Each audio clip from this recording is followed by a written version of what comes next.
Perkenalkan, nama saya Kadek Safitri dari kelas 12 IPA 2. Di video ini saya akan menjelaskan tentang dimensi 3. Pertama, kita akan mempelajari tentang hubungan titik dengan garis.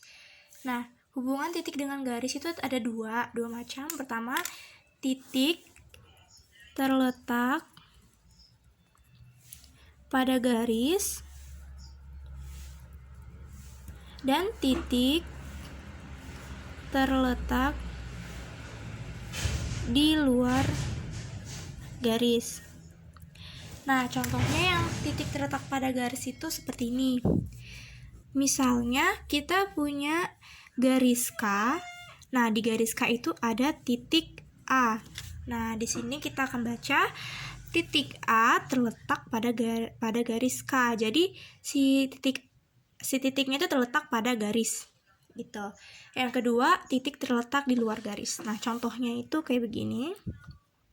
Misal ada garis P, ada garis P. Nah, terus ada titik Q. Nah, di sini dibaca garis titik Q berada di luar garis P, yang dimana garis P tidak melewati titik Q. Nah, kita buat contoh pada sebuah balok. Nah, di sebuah balok ini kita akan melihat di mana yang mana titik yang terletak pada garis sama titik yang keluar pada garis. Yang pertama, nih kita bisa lihat di titik A. Nah, titik A itu terletak pada garis AB. Titik A terletak pada garis AB. Terus titik F terletak pada garis BC. Terletak di luar pada garis BC. Jadi garis BC itu tidak melewati titik F. Bisa ada lagi, ini G terletak di luar garis BC. Titik H terletak di luar garis AD, sama titik H terletak pada garis FH nih, garis FH. Nah, hubungan titik dengan bidang. Hubungan titik dengan bidang itu ada dua macam. Pertama, titik terletak pada bidang dan titik terletak di luar bidang. Nah, sebelumnya bidang itu adalah sisi. Ini seperti bidang ADEH, ini adalah bidangnya. Nah, mari kita buat contohnya. Misalnya titik A itu terletak pada bidang A, B, C, D. Nih, titik A terletak pada bidang A, B, C, D. Kalau misalnya terletak di luar, itu seperti titik F terletak di luar bidang C, D, H, G. Titik F terletak di luar C, D, H, G. Maksudnya jadi titik F itu tidak berada di dalam bidang tersebut, di bidang C, D, H, G. Nah, begitu, dan seterusnya dengan titik yang lainnya.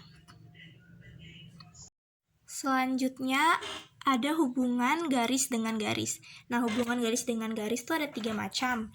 Yang pertama itu ada sejajar. Sejajar tuh misalnya ini ada garis satu dan garis satunya lagi. Nah, mereka tuh sejajar. Maksudnya walaupun dipanjangin seberapapun, mereka tidak akan berpotongan gitu. Mereka akan selalu bersejajar seperti itu. Yang kedua ada berpotongan. Nah, berpotongan seperti ini. Ada garis satu, misalnya di garis K dan garis L. Mereka saling berpotongan dan menghasilkan sebuah titik. Yang ketiga ada bersilangan. Maksudnya bersilangan itu berarti dia tidak memotong maupun sejajar gitu. Itu artinya bersilangan. Mari kita beri contoh pada balok ini. Nah, di sini kita bisa lihat ya. Pertama kita cari yang sejajar dulu. Nah, misalnya kita dapat nih garis AB bersejajar dengan garis CD. Nih, AB, CD, mereka bersejajar. Jadi mereka tidak akan memotong walaupun diperpanjang. Yang kedua, kita akan mencari garis berpotongan. Nah, berpotongan seperti bisa kita lihat BC dengan CD. Nah, mereka ini berpotongan nih. BC dengan CD, mereka berpotongan di titik C. Nah, lanjut bersilangan. Contohnya bersilangan garis GH. Garis GH dengan AD. Nah, garis GH dengan AD ini mereka tidak berpotongan. Nih, mereka tidak berpotongan walaupun diperpanjang dan mereka tidak bersejajar juga. Itulah garis bersilangan. Selanjutnya, hubungan garis dengan bidang. Nah, hubungan garis dengan bidang itu sama kayak hubungan garis dengan garis, ada 3 macam. Ada yang terletak, sejajar, dan memotong atau menembus, tapi tidak ada bersilangan. Kita tulis, ada terletak, sejajar, dan memotong atau menembus. Nah, kita lihat nih di balok ini garis dengan bidang yang terletak itu yang mana? Yang pertama bisa kita lihat yang terletak itu misal di garis AB. Nah, garis AB itu terletak di bidang ABCD. Sama aja kayak garis EF terletak pada bidang EFGH gitu. Sama kayak garis AD terletak pada bidang ADEH gitu dan seterusnya. Nah, selanjutnya sejajar. Sejajar tuh contohnya misalnya di garis BC. Nih, garis BC itu dia bersejajar dengan bidang EFGH.